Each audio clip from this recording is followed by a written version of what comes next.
అతని చేత అని మంచి విషయం సబ్జెక్ట్ తీసుకున్నాడు. ఎందుకంటే అది కలిసి పెట్టడానికి ఇష్టపడలే, అంత అయిపోతే కష్టం. సరే మంచిదే, మనకు అనుకోకుండా అతిథి దేవో భవ అన్నట్టుగా మనకు ముఖ్య అతిథిగా ఈ మన శంకరానంద స్వామి వారు వచ్చినారు. అది గురు పౌర్ణమి రోజు వచ్చినాడు గురువుగా. నా గురువే ఈ రూపంతో వచ్చినాడు అనుకోండి ఆ శంకరుడు. సంతోషం, మాకు కూడా సంతోషం. అంటే చాలా పాత మేము ఋషికేశలో కైలాసాశ్రమంలో అప్పుడు బ్రహ్మ విద్య బ్రహ్మసూత్రాలు విద్యానంద స్వామి వారు చెప్తున్నారు. ఆ టైంలో ఉన్నాం ఆ కైలాసాశ్రమంలో. అయిపోయా అప్పటి నుంచి పరిచయం. విద్యానంద స్వామి విద్యానందగిరి ఆయన పెద్ద ఆయనకు 25 ఏళ్ళు పైన ఏకదాటిగా మండలేశ్వరుడుగా ఉన్నాడు. ఆయన మహామండలేశ్వరుడు మళ్ళీ కొన్ని గ్రంథాలు రాశాడు. మంచి ఉత్తముడు, సాత్వికుడు, నిదానము, నిబ్బరము, సంతోషంగా ఉంటాడు. కూర్చొని సాయంత్రం దాకా ఆయన పాటలన్నీ చెప్తా ఉంటారు. అంత గొప్పవాడు ఆయన.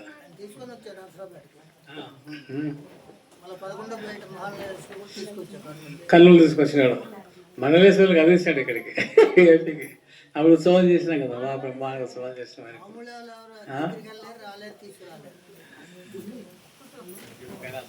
చెప్పండి విద్యానంద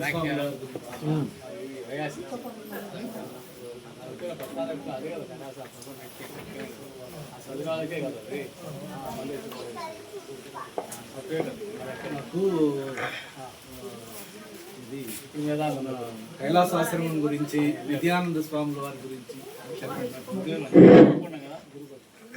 ముందు ధనరాజ్గిరి ఆయన ఆ గుట్ట మీద, కైలాస్ గేట్ అంటే కైలాస్ పర్వతం అంటారు అది.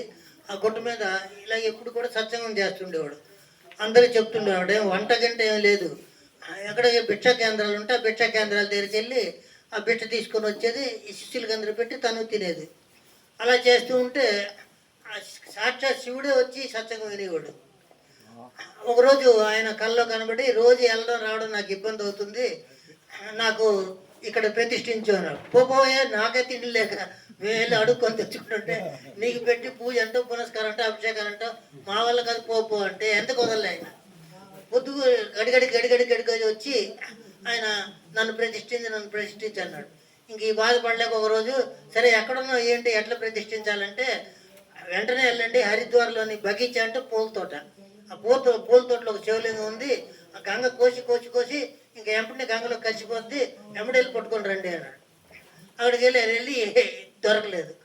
మళ్ళీ వచ్చారు, ఎందుకే మాకు ఈ బాధ పెడతావు అంటే, ఇంకా ఈ లాస్ట్ రేపే మీరు వెళ్ళండి పలానా దగ్గర ఆ బగీచా, మీరు వెళ్ళినప్పుడు గౌకున గంగలో పడిపోతుంది, పడిపోకుండా గౌకుని పట్టుకొని రండి అని చెప్తే వెంటనే వెళ్ళి ఆ తోట కనుక్కున్నారు. ఆ తోటకి వెళ్ళి ఇంకా లింగం చూసి ఇంకా పట్టుకోపోయినోడికి ఇంకా గంగలో పడిపోతుంది, గౌకుని పట్టుకొని వచ్చి తీసుకొచ్చి ఈ ఆశ్రమంలో ప్రతిష్ఠించాడు.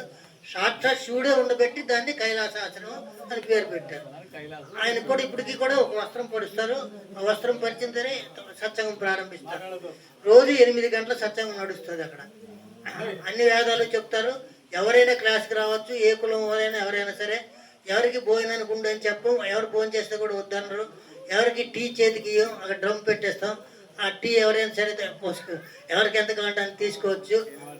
ఎవరికి ఎలాంటి ఫీజులు ఉండవు, ఎవరికి ఎలాంటి ఎంట్రన్స్ ఉండదు, వాళ్ళ పేర్లు రాసుకో.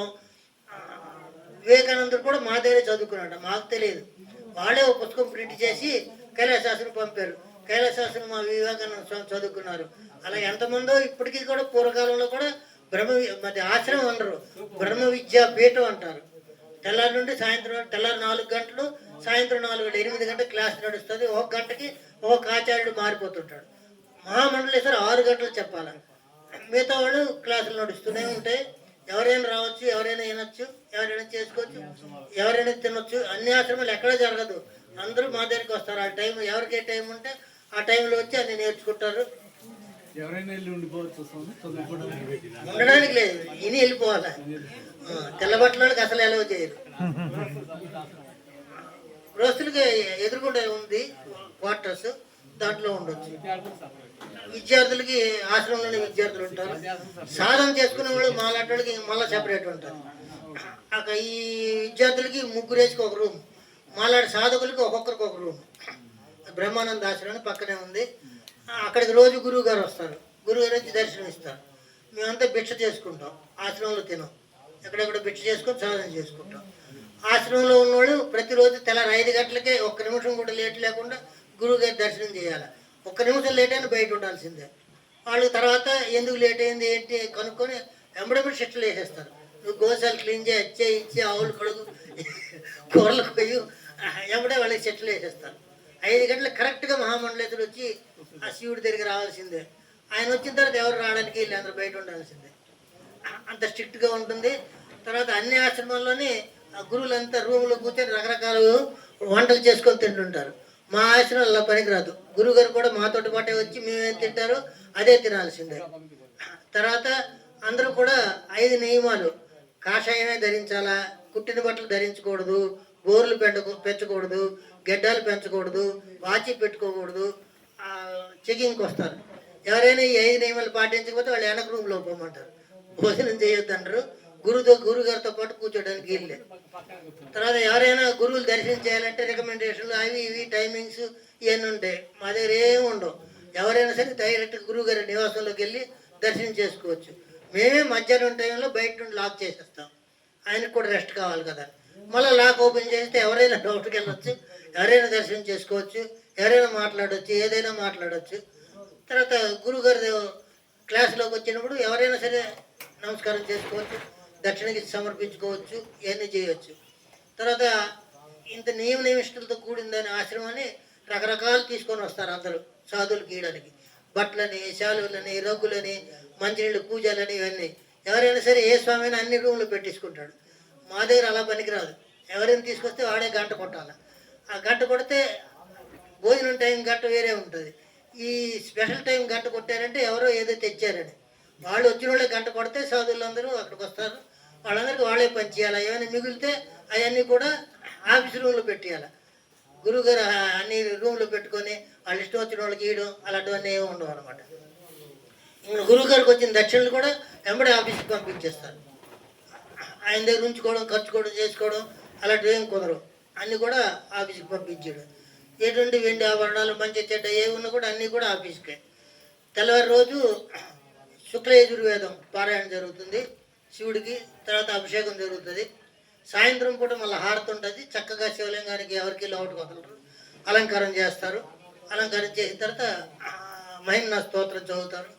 మహామండలేశ్వరుడు కూడా వస్తారు, అందరూ వస్తారు, భక్తులు గిత్తులు కూడా అందరూ వస్తారు. అందరూ దర్శనం చేసుకుంటారు. ఉదయం 10:30కి భోజనం, టిఫిన్ ఉండదు. ఎవరో మీలాంటి వాళ్ళు వచ్చి ఎప్పుడో డబ్బు కడితే ఇక్కడ ఇడ్లీలు పూరీలు ఉండవు. పాలక పకోడీలు, లేకపోతే సోమాసాలు, అలా లేకపోతే దలియా అంటారు ఇక్కడ, ఉప్మాలాగా దలియా, అలాంటివి ఏమైనా ఎవరో ఎప్పుడో డబ్బు కడితే ఉంటుంది, లేకపోతే 10:30కి భోజనం అంతే. ఎవరైనా బండారా చేస్తే ఆ బండారా కూడా ఒక అరగంట పెరుగుతుంది. 11, ఒక్కొక్కసారి 11:30 కూడా అవుతుంది. ప్రతిరోజు 2 పూట్ల బండారా జరుగుతుంది. ఎప్పుడో డబ్బు కట్టుంటారు. ప్రతిరోజు వాళ్ళకి వచ్చిన వాళ్ళందరికీ మినిమం దక్షిణ 5 రూపాయలే మా ఆశ్రమంలో. మిగతా దగ్గర 100 కొలది ఇస్తారు, కానీ మా ఆశ్రమంలో మినిమం ఆశ్రమం తరఫున ఇచ్చేది 5 రూపాయలే. స్వీట్ కూడా ఒకటే స్వీట్ ఉంటుంది, నార్మల్ భోజనం ఉంటుంది. ఉదయం బండారు ఉంటుంది 360 రాత్రి బండారు ఉంటుంది. బండారాకి ఎవరికి పిలవం, ఎవరికి చీటీలు ఇవ్వం. ఎవరైనా రావచ్చు, ఎవరైనా తినొచ్చు, ఎవరైనా దక్షిణ తీసుకొని పోవచ్చు. బయట ఆశ్రమం వాళ్ళు చీటీలు ఇస్తారు, మేము చీటీలు ఇవ్వం. బయట ఆశ్రమం వాళ్ళు ఇంతమంది 10 మంది, 15 మంది, 20 మంది అని పిలుస్తారు. ఏదైనా పెద్ద బండారా జరిగినప్పుడు మీలాంటి కోటీశ్వర్లు అందరూ వస్తారు.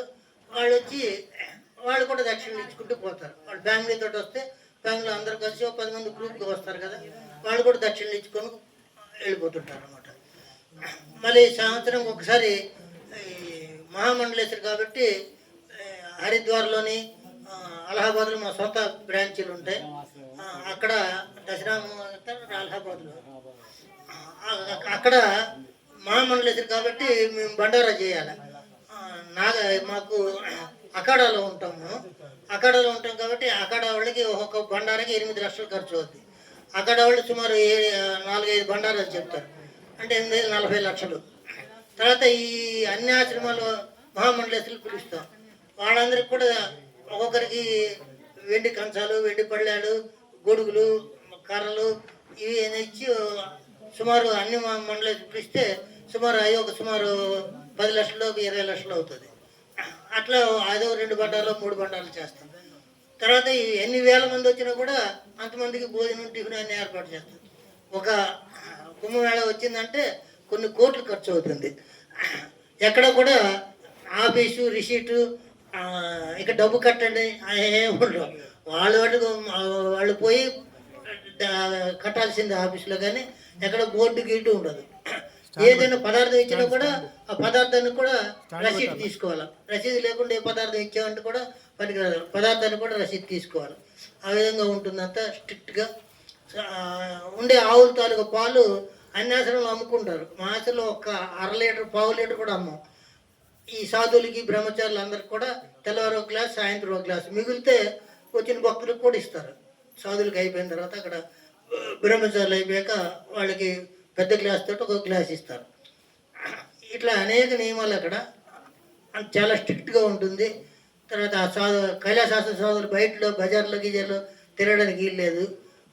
చెకింగ్లు ఉంటాయి, సిఐడీలు ఉంటారు. వాళ్ళకంటే ఆశ్రమం నుండి ఉద్వాసనే. కైలాసాశ్రమం సదుపాయం ఎక్కడే ఉండదు. రకరకాల బట్టలు దొరుకుతాయి, రకరకాల సామాన్లు దొరుకుతాయి, మంచి భోజనం దొరుకుతుంది, క్లాసు మంచి బ్రహ్మ విద్య చెప్తారు. మీద పని మా ఆశ్రమంలో ఏం పని చెప్పరు. నేర్చుకోవడం 8 గంటలు. ఎవరికే సబ్జెక్ట్ కావాలంటే ఆ సబ్జెక్ట్ అంతా నేర్చుకుంటూ అందరూ కూడా తరిస్తుంటారు. ఆశ్రమంలో ఉండి ఇది నేర్చుకుంటే సన్యాసిని అయి నేర్చుకోవాలా. మిగతా వాళ్ళకి ఆశ్రమంలో అలో చేయరు. బయట ఉండి వచ్చి నేర్చుకోవచ్చు, కానీ ఆశ్రమంలో ఉండాలంటే సన్యాసులే. నైట్ బ్రహ్మచారులని వాళ్ళకి పిలక ఉంటుంది. వాడు యతి పూజకు పనికిరాదు. యతులు అంటే మేమే. మాతో పాటు వాళ్ళు కాషాయం గీషాయం ధరించిన బ్రహ్మించి ధరించాలి. నేర్చుకోవాలంటే కాషాయం కట్టాలా, కానీ వాళ్ళకి పిలక ఉంటుంది కాబట్టి వాళ్ళు మళ్ళీ గృహస్థాశ్రమంకి వెళ్ళడానికి వెనక్కి ఉండదు. మిగతా ఆశ్రమంలో బ్రహ్మచారులు అంటే గృహస్థాశ్రమంకి వెళ్ళిపోవచ్చు. మా దగ్గరకు వస్తే పిలక ఉంటుంది, కాషాయం ఇచ్చేస్తాం కాబట్టి వాడు మళ్ళీ వెనక్కి వెళ్ళడానికి లేదు. అయితే ముందుకు వెళ్ళలేదు, అలాగే ఉండాలంటే. అందుకే పిల్లకి కత్తిరించిన వాడు గురువు. గురువు అంటే మీరు చెప్పిన గురువులు కాదు. ఎవరైతే పిల్లకి కత్తిరిస్తారో వాళ్ళే గురువు. సన్యాసి వచ్చేవాడు స్వయంగా గురువు గారు కత్తిరి తీసుకొని కత్తిరిస్తారు. ఈ కుంభమేళ వచ్చినప్పుడు 1000, 2000, 1500 మంది వరుస కూర్చుంటే కత్తిరి తీసుకొని వరుసగా అందరు కత్తిరించేస్తారు. ప్రతి ఉత్తప్పుడు ప్రతి శివరాత్రికి సన్యాసం ఇస్తారు. ₹1 కూడా తీసుకోరు. బట్టలు కాండి అంత సమస్తం ఇస్తారు. సుమారు 5 రోజులు కార్యక్రమం జరుగుతాయి. 5 రోజుల కార్యక్రమం అంతా కూడా వాళ్ళే జరుపుతారు. ఎక్కడ అన్ని కూడా ఆత్మపిండం కూడా పెట్టిస్తారు. ఎక్కడ ₹1 ఎవరి దగ్గర తీసుకోరు. డొనేషన్ ఇచ్చేవాళ్ళు ఆఫీస్కి వెళ్ళి కట్టుకోవాల్సిందే, కానీ ఈ సన్యాసం తీసుకున్న వాళ్ళ దగ్గర ఎక్కడ తీసుకోరు. ఇక్కడ ఆంధ్రాలో వ్యాసాశ్రమం ₹1,00,000 అడుగుతారు సన్యాసం తీసుకోవాలి. అక్కడ ₹1 కూడా తీసుకోరు. ప్రతి శివరాత్రికి సన్యాసి ఎంతమందికైనా ఇస్తారు. ఎక్కువ రామకృష్ణ మిషన్ వాళ్ళు వస్తుంటారు. రామకృష్ణ మిషన్ అంటే అందులో అనేక శాఖలు ఉన్నాయి. మెయిన్ శాఖ కలకట్టాలో ఉన్న కూడా ఆ పేరు పెట్టుకొని ఎంతమందో ఇప్పుడు ఆశ్రమాలు పెట్టుకున్నారు. వాళ్ళందరూ కూడా మా దగ్గరికి వచ్చి సన్యాసం. ఎవరు అట్లాగే చాలా స్ట్రిక్ట్లు ఉంటాయి, నియమాలు ఉంటాయి. అందుకే మా దగ్గరికి వచ్చి చాలా మంది మా దగ్గర తీసుకుంటారు.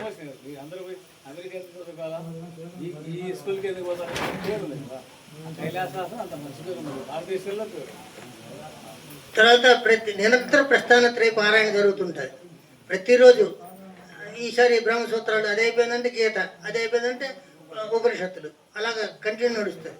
శివరాత్రి 18 రోజుల్లో బ్రహ్మసూత్రాల్లో ఏదో ఒక సబ్జెక్ట్ క్లియర్ చేసేస్తారు. అప్పుడు మేము సన్యాసం తీసుకున్నప్పుడు బ్రహ్మసూత్రాలు క్లాస్ నడుస్తుండే. అప్పుడు మేము అంతా కలిసి ఉంటుంది. ఈ సంవత్సరం బ్రహ్మసూత్రాలు అయితే రేపు సంవత్సరం గీత, మళ్ళా సంవత్సరం ఉపనిషత్తులు. 18 రోజులు క్లాస్ క్లోజ్ అయిపోవాలి. ఆ సన్యాసం తీసుకునేటప్పుడు మాత్రం తెల్ల బట్టలు అయినా సరే ఆశ్రమంలోనే వాళ్ళకి ఏర్పాటు చేస్తారు. సన్యాసం తీసుకునే వాళ్ళకి వాళ్ళు ముందు ఉండే పేర్లు నమోదు చేసుకోవాలా. పేర్లు నమోదు చేసుకొని రావాలా. అక్కడ ఆశ్రమంలో అప్స్టైర్లో వాళ్ళకి ఏర్పాటు చేస్తాం. అప్స్టైర్లో ఉండి క్లాస్కి రావాలి కంపల్సరీగా. ఆ 18 రోజులు క్లాస్ పూర్తి చేయాలా. పూర్తి చేసిన తర్వాత అన్ని కులాలకి త్రైవర్ణికులకు మాత్రం, జంజి ఉండే వాళ్ళకి మాత్రం, బ్రాహ్మణ క్షత్రియ వయసుల వరకే. జంజి ఎవరికి ఉంటుంది వాళ్ళకి మాత్రమే, మిగతా వాళ్ళకి ఇవ్వం. ఇట్లా అనేక రకాల అనేక విషయాలు ఉన్నాయి.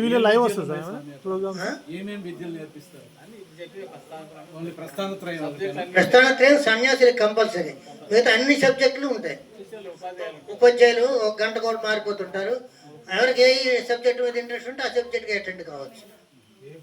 లాంగ్వేజ్ అంతా హిందీయే. హిందీకి లిపి లేదు, సంస్కృతమే. హిందీకి అక్షరాలు లేవు, సంస్కృత అక్షరాలే చంద్రాకారాలు, చునాలు, ఆ గీరలు తీసేసి వాళ్ళు వాడుకున్నారు.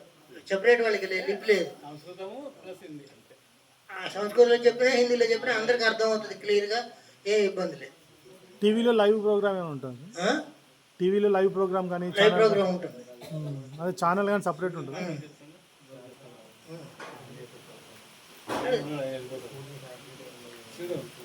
పాఠం చెప్పాలి కదా శివుడు కూడా. అదే మరి చెప్పాను కదా, శివుడు కూడా వచ్చి కూర్చుంటాడు పాఠం కలిసి. ఆయన కూడా ఆసనం వేస్తే ప్రతిరోజు ఆయన కూడా వింటాడు. అంత ఇంకా ఇంకా ఎక్కడ బ్రహ్మ విద్య ఉండదు కాబట్టి అక్కడికి వచ్చి శివుడు ఖచ్చితంగా బ్రహ్మ విద్య వినిపోతుంటాడు. స్వామి, వైయాసిక ప్రస్థాన త్రయం అంటే ఏంటి? మామూలు ప్రస్థాన త్రయానికి వైయాసిక ప్రస్థాన త్రయానికి తేడా ఏంటి? వైయాస్తికి నేను ఏం లేదు, బ్రహ్మ ఇంకోటి బృహత్ ప్రస్థాన త్రయం అని ఉంది. బృహత్ ప్రస్థాన త్రయం అని అది మా గురువు గారు కూడా 2-3 సార్లు మేము అడిగితే ఆయన దాటేశారు. ఇప్పుడు వచ్చిన ఏకాదశి పీఠాధిపతులు బృహత్ ప్రస్థాన త్రయం ఆయన ఆశ్రమానికి ఎంటర్ అవుతేనే, మహామండలేశ్వర కాకుండా ముందు ఎంటర్ అవుతేనే అది మొదలు పెట్టుకున్నారు. ఎప్పుడైనా సరే మహామండలేశ్వర కావాలంటే భారతదేశం అంతా అనౌన్స్మెంట్ ఇచ్చి పండితులందరూ కూడా ఏర్పాటు చేసి ఎవరు గెలుస్తారో వాళ్ళకి మండలేశ్వర పదవి ఇస్తారు. మా గురువు గారు కూడా అప్పుడు ఢిల్లీలోని సంస్కృత ఉపాధ్యాయుడిగా ఉండి ఆయన దీనికి పోటీకి వచ్చారు, గెలిచారు, మాల వేశారు, మండలేశ్వరం చేశారు. కానీ ఈయన వస్తేనే బృహత్ ప్రస్థాన త్రయం ఎత్తుకుని అది చెప్పేవాడు లేడు. చెప్తే కూడా ఈయన అర్థమయ్యేవాడు ఉండడు. ఆయన అర్థం కాని వాళ్ళకి కూడా అరటిపండు వచ్చి నోట్లో పెట్టినట్టు బృహత్ ప్రస్థాన త్రయం చెప్పేశాడు. ఆయన కూడా మా గురుబాయే, విజయానంద స్వామి వారి శిష్యుడు. ఆయన మా క్లాస్మేట్. ఆయన మేమంతా బయటకు వచ్చాం, ఆయన ఋషికేశ్వరం బయటకు రాకుండా అక్కడే అందరికీ క్లాసులు చెప్పుకొని అక్కడే ఉన్నాడు ఋషికేశ్లోనే. ఆయన క్లాసులకి జనం పట్టరు, బయట కూడా కూర్చొని క్లాసులు వినేవారు. అట్లా పేరు దివ్యానందజీ. కర్నూలు తీసుకొని వచ్చాం, ఎవరికి తెలియదు, స్వామి అందరిని తీసుకొని వచ్చి. దివ్యానందజీ ఆయన కథించారు మా గురువు గారు. ఇప్పుడు దివ్యానందజీ ఏకాదశి పీఠాధీశ్వరుడు. మా గురువు విద్యానంద ఆయన 10వ పీఠాధీశ్వరుడు, ఈయన ఏకాదశి పీఠాధీశ్వరుడు.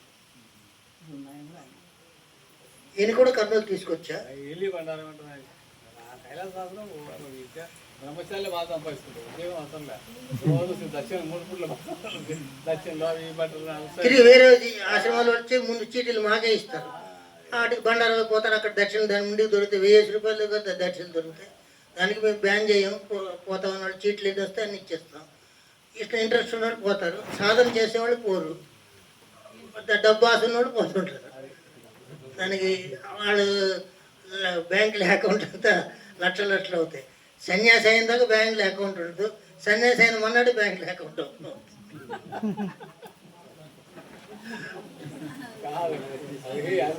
బిచ్చగాళ్ళకి కోర్టు ఉన్నాయి బ్యాంకులో, బిచ్చగాళ్ళకి కోర్టు అంతా వాళ్ళదే. చచ్చిపోతే వాళ్ళకే అడుగుతుంటారు. ఆ స్థలం అమ్ము అడిగితే ఆ స్థలం అమ్ముకుంటారు. గవర్నమెంట్ స్థలం కాబట్టి అటువంటిది గొప్పదే. మనం బాగా చేసుకోలేదు. వాసన చెప్పాలంటే గొప్ప ఆశ్రమం. నేను అక్కడ పొలం చూసుకుని అక్కడ కావాలి వచ్చడం చల్లగా వినడం. కూడా దివ్యాంగ రావడం, ఆయన ఉత్సవాలు పాల్గొనడం, సాయం చేయడం. ఆయన ఉత్సవం మాకు తెలుసు ఫస్ట్, ఈ స్వామి ద్వారా తెలుసుకునేది. సరే మనం ఎక్కడ పోకుండా మేము భక్తులు అందరూ నన్ను ఆశ్రమం ప్రోగ్రాం పెట్టినాం.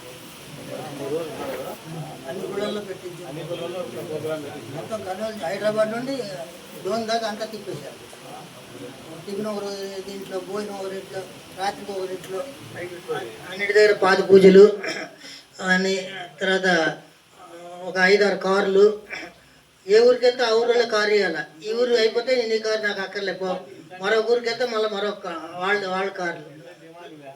లాస్ట్ దాకా ఉంచుకోండి కారు అంటే మాకొద్దే. ఏ ఊరు కారు, అందరికీ అవకాశం ఉండాలి కదా. మీ ఊరికి మీ కార్లు అయిపోగానే మీ కారు మీ ఇంటికి పోండి, పై ఊరు కార్లు వస్తాయి. మళ్ళీ ఆడకపోతే మళ్ళీ వేరే కార్లు వస్తాయి. రాంగోపాల్ రెడ్డి కూడా లాస్ట్ దాకా ఉంచుకో స్వామి అంటే మాకొద్దులే, ఏ ఊరు ఆ ఊరే మాకొద్దు. సుమారు 5-6 కార్లు పెట్టి అంత తిప్పి అది చేసి అంతా ప్లేట్లోనే వస్తారు. ప్లేట్ ఛార్జీలు కట్టి అందరికి మళ్ళీ ప్లేట్లో తీసుకొచ్చి మళ్ళీ ప్లేట్లో పంపిస్తారు.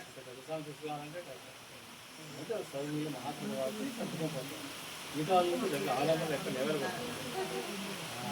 అయినా ఏం లోడ్ చేయలే, మనం ఘనంగా అంతా ఏర్పాటు చేసాం.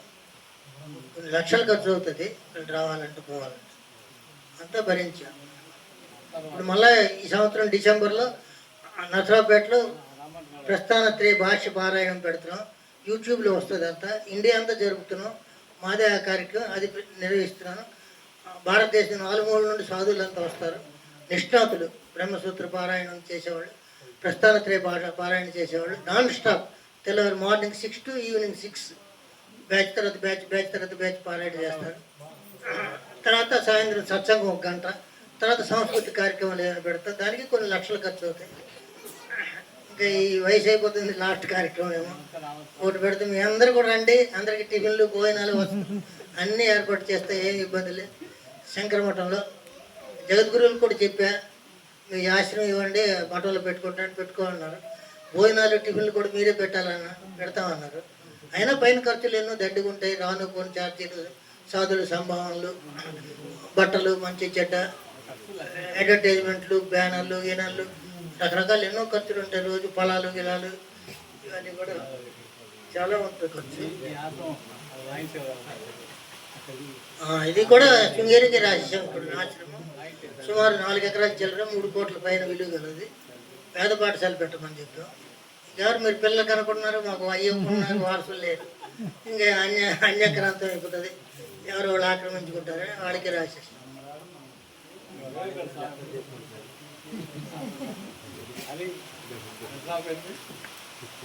అసలు అది అక్కడ ఒక సీటే కట్టించి ఇచ్చాడు, అన్నీ మొత్తం ఆయనవే. అక్కడ మనం పోవడంలో ఎప్పుడైనా పోతే ఉంటుంటాం, వస్తుంటాం, అట్లే ఖాళీ ఉంచుంటాడు ఆయన. డోన్లో కూడా ఒక బ్రాంచ్ ఉంచుంటుంది, అది రెంటెడ్, క్లోజ్ చేసాం. వయసు అవుతుంది ఎందుకని ఆశ్రమంలో ప్రతి పౌర్ణమికి హోమం చేసి 12 రోజులకు అన్నదానం చేస్తుంది. ఇంకా వయసు అవుతుందని అన్ని క్లోజ్ చేసాం. బయట కూడా నిరంతరం 3 రోజులు యజ్ఞాలు, 4 రోజులు యజ్ఞాలు, 5 రోజులు యజ్ఞాలు, 15 రోజులు యజ్ఞాలు, నెల రోజులు యజ్ఞాలు, 2 నెలల యజ్ఞాలు, 4 నెలల యజ్ఞాలు, 6 నెలల యజ్ఞాలు, ఇట్లా నిరంతరం చాతుర్మాస్యాలని, తర్వాత ఉత్తరాయణ మహావ్రతాలని అన్ని దండిగా చేసాం. డోన్లో, వీళ్ళు అన్ని స్టేట్లో, అన్ని దగ్గరలో, హైదరాబాద్, పూతుడు, ఎన్ని ఊళ్ళల్లోనూ అన్నీ చేసి ఇంకా ఇప్పుడు అన్నీ స్టాప్ చేసి ఏదే అంత ప్రశాంతంగా ఉంటున్నాం. అది ఒక లలితాపీఠం, పురాతనమైన పీఠం, అది భూమిలో ఉంది. మరి ఆ పీఠానికి మనకేం సంబంధం? చుట్టూ తిరిగి మనకి అక్కడ తీసుకొని వచ్చింది.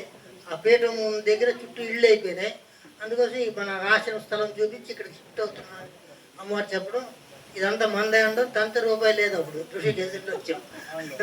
అయినా సరే అలాగే డబ్బు ఏర్పాటు చేసి సుమారు 2 ఎకరాల చిల్లర ఆమె చెప్పినట్టు స్థలం అంతా మన హ్యాండ్ ఓవర్ అయింది. తర్వాత భక్తులు మీలాంటి వాళ్ళందరూ అక్కడ నీళ్లు ఉన్నాయా స్వామి, ఆశ్రమం కడతాను అంటామని. నాకేం తెలుసా, ఆ ఊర్లో అడిగా, ఏమయ్యా ఈ భూమిలో నీళ్లు ఉన్నాయంటే, నీళ్ళుంటే నీకెవడు అమ్ముతాడు అంటారు. అప్పుడు అమ్మడే విజయానందగిరి వారికి కైలాసాశ్రం దగ్గరికి వెళ్ళి, అయ్యా ఇటు జరిగింది, ఏం చేయమంటావా? ఏం పర్వాలేదు, ఆశ్రమంలో ఒక చంద్రమౌళీశ్వర అర్ధనారీశ్వర లింగం ఉంది, పీఠాధిపతుల దగ్గర ఉంటుంది. అది ఇచ్చారు. ఇచ్చి 108 మహాన్యాసాలు జరిపించన్నారు. ఒక మహాన్యాసం చాలా ఖర్చు, నేనాడు చేపిస్తానండి అంటే ఒక్కొక్కరింట్లో జరిపించు, తర్వాత గంగ నీటి దాని అదే వస్తుంది అంటే ఇంకా ప్రతి వాళ్ళ ఇంట్లోనే జరిపించారు. అలా 108 మహాన్యాసాలు జరిపించిన తర్వాత ఇంకా స్థలం చూసుకొని అసలు బోర్ కొట్టాం. 38 అడుగులకే తనుకొని వచ్చింది నీళ్ళు. కాశీ గంగతో సరిగ్గా తులుతుంది, అంత చులకన ఉంటా. నీళ్లు ₹1000 ఇచ్చినప్పుడు 100 గ్రాముల నీళ్ళు ఇచ్చేవాడు నరసరావుపేట అంతా. అప్పుడు ఆ ఊర్లో అంతా 6 కుండలు, ఇక్కడ నుండి ఇక్కడ దాకా 6 కుండలు. మనం బోర్ వేసినాక హ్యాండ్ బోర్ వేసాం. హ్యాండ్ బోర్ వేసాం, అందరూ ఆ నీళ్ళు తాగి అంత ఆరోగ్యంగా ఉన్నారు. తర్వాత గవర్నమెంట్ వచ్చి మేము మోటార్ వేసి బోర్ వేస్తాం అంటే మళ్ళీ అక్కడ నుండి లైన్ తీసాను, మన స్థలంలో ఇచ్చా. 500 అడుగులు వేసి బోర్ వేసారు. అదే ఊళ్ళో మొత్తం సప్లై అవుతుంది. తర్వాత ఇప్పుడు ఊళ్ళోనే మాది బిడ్డలు వాళ్ళు బోర్ వేసుకున్నారు, పాతూరు పాడు వేసుకున్నారు. ఒకసారి వాడతారు, ఒకసారి వాడరు. మళ్ళీ దానికి సింగిల్ మోటార్ వేసాం. సింగిల్ మోటార్ వేస్తే ఎప్పుడైనా సరే వాడుకుంటాం. మళ్ళీ 2 ట్యాంకులు కడతా ఉంటే మన స్థలం ఇచ్చాం. అందులో 2 ట్యాంకులు కట్టాం. అందరూ స్టాక్ ఉంటుంది, కరెంట్ లేకపోయినా కూడా ఆ ట్యాంకుల్లో వాడుకుంటాం. మళ్ళీ ఈ ఫ్లైఓవర్ వచ్చింది, గేట్ ఉంది దేవుడికి, గేట్ లేకుండా అండర్ గ్రౌండ్ వచ్చింది. అండర్ గ్రౌండ్ వచ్చినప్పుడు అక్కడ ఒక జమ్మి చెట్టు ఉంది. ఆ జమ్మి చెట్టు అందరూ కూడా ఊళ్ళో వాళ్ళందరూ దసరాకు వస్తారు, వచ్చి జమ్మిని దర్శనం చేసుకొని మన దగ్గరికి వస్తారు. ఆ జమ్మి చెట్టు కొట్టేసి రోడ్డు వేస్తామంటే గొద్దులే వాస్తవం రోడ్డు వేస్తాం. జమ్మి చెట్టు మన స్థలం ఇచ్చాం, మన స్థలం నుండి పోతాం. రైలు కూడా మన స్థలంలోనే పోతాం, అవతల కూడా మనదే. కానీ అది ఆగ్నేయం జరిగిందని ఇచ్చిపెట్టాం. అది లేకపోతే ఆశ్రమంలో ఉంటే పోతాం రైలు.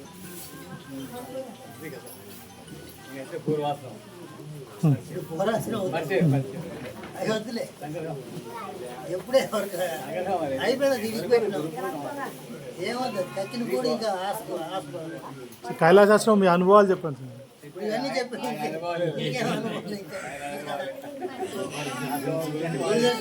చెప్పాము, అక్కడ జరుగుతుంది చెప్పాము, కైలాసం చరిత్ర చెప్పాం. అక్కడ ఉన్న గ్రంథాలు ఎక్కడా లేవు, అన్ని గ్రంథాలు ఉన్నాయి. లైబ్రరీ కూడా ఉంది సార్. పురాతనమైన గ్రంథాలన్నీ మన దగ్గర ఉన్నాయి. 64 విద్యలు కలిసి చోర విద్యతో అన్ని గ్రంథాలు 64 గ్రంథాలు కదా. ఎవరైనా వచ్చి గ్రంథాలు చదువుకోవచ్చు. చోర విద్య ఎలా టెక్నిక్ ఎలా చేయాలి కోటలు, కానీ ఆ సబ్జెక్ట్ ఒకటి చెప్పడం అంతేగాని చోర విద్య మిగతా అని చెప్తాను కదా. వైద్యం చెప్తారా సార్ దగ్గర? వైద్యం చెప్తారా? అన్ని శాస్త్రాలు దాంట్లోనే మనం నేను తీసుకొని ధన్వంతరి ఆయుర్వేద మీరు చేసినారు అన్ని రోగాలకి అదే ఒకటే. ఎన్ని రోగాలైనా ఎక్స్టర్నల్ యూజ్ ఉంది. ఏ నొప్పులు ఉన్నా, ఏ ఉన్నా, లోపల నొప్పులు ఉన్నా డాక్టర్ ఆపరేషన్ చెప్పినా కూడా ఆపరేషన్ అక్కర్లేదు, యూజ్ చేస్తాను. ఆశ్రమంలో వేరే ఎక్కడికి ఎక్స్పోర్ట్ తీసుకోవడం పంపించాను, తీసుకోవచ్చు. హైదరాబాద్ పంపించరా సార్? హైదరాబాద్ ఏం పంపించరా? తీసుకోవాల్సిందే, లేదా ఎవరైనా మార్కెటింగ్ చేసుకుంటాం. బయట ఆర్డినరీ తైలం 25 గ్రాములు 30 రూపాయలు, అంటే 100 గ్రాములు 120 అవుతుంది. మేము 70 రూపాయలకి ఇస్తాం. 30 రూపాయలు లాభం పెట్టుకొని ఇంకెవరికైనా ఇస్తే వాళ్ళు ఇంకో 20 లాభం పెట్టుకొని 120 కమ్ముకోవచ్చు. 70 రూపీస్కి నో ప్రాఫిట్ నో గెయిన్. ఎంత ఖర్చు దాంతో తయారు చేస్తాం. ధన్వంతరి ఏదైతే చెప్పాడో ఆయుర్వేదం, ఆ ఆయుర్వేదంతో దాంట్లోకి మనకి శరీరానికి, స్థూల శరీరానికి 3 రోగాలు ఉన్నాయి: వాతం, పిత్తం, శ్లేషం. ఈ వాత పిత్త శ్లేషాలకి పూర్వం ఏమొచ్చి ఆ డాక్టర్లు నాడి పట్టుకొని ఈ కోట్లు మిలియన్ రోగాలు ఈ 3 నుండి వస్తాయి, ఇంకో దాని నుండి రావు. వాతం నుండి కానీ, పిత్తం నుండి కానీ, శ్లేషం నుండి కానీ. ఆ నాడి పట్టుకొని వెంబడే చెప్పేస్తాడు, నీకు వాతం నుండి వచ్చి వాతం మందు ఇస్తాడు. ఇప్పుడు 3 కోట్ల రోగాలకి 30 కోట్ల మందులు ఇస్తున్నారు. ఏం అక్కర్లే, 3 రోగాలు, 3 నుండి ఏ మనిషికి ఏ రోగమైనా వస్తుంది. అలాగే సూక్ష్మ శరీరానికి మళ్ళీ 3 రోగాలు ఉన్నాయి. మళ్ళీ విక్షేప ఆవరణాలని 3 రోగాలు. మలదోషం కర్మకాండ చెప్పారు, విక్షేప దోషం కోసం ఉపాసన కాండ చెప్పారు, ఆవరణ దోషం పోవడం కోసం జ్ఞానకాండ చెప్పారు. అదే వేదం తాలూకా సారం గీత కాబట్టి త్రిషట్కాలని 6 అధ్యాయాలు 18 అధ్యాయాలు పెట్టి కర్మ షట్కం అన్నారు. అక్కడ ఉపాసన కాండ ఇక్కడ భక్తి షట్కం అన్నారు, అక్కడ జ్ఞానకాండ ఇక్కడ జ్ఞాన షట్కం అన్నారు. వేదసారమే గీత. ఇప్పుడు మలదోషం పోవాలంటే ఆ కర్మకాండలు వేలు కొద్ది ఖర్చు పెట్టి ఇవాళ చేసినట్టు యజ్ఞాలు, హోమాలు ఇవన్నీ చేయాలి. దాని సూక్ష్మం షార్ట్ కట్ ఏంటంటే గురుసేవ. గురుసేవ వల్ల మలదోషం పోతుంది. మలదోషం అంటే జన్మాంతర పాపం. ఆ జన్మజన్మ పాపం ఏం చేస్తుంది అంటే తెల్లారి 1000 మంది వచ్చారు, ఇప్పుడు 20 మంది కూడా లేరు, 100 మంది కూడా లేరు. ఈ మలదోషం తాలూకా ఇది విక్షేపం. విక్షేపం అంటే ఇక్కడ రావాలనుకుంటాడు, ఉండాలనుకుంటాడు, ఫోన్ వస్తుంది, వెంబడి వెళ్ళిపోతాడు. మరి అవి 10 నిమిషాలు వస్తుంది, వచ్చాడా?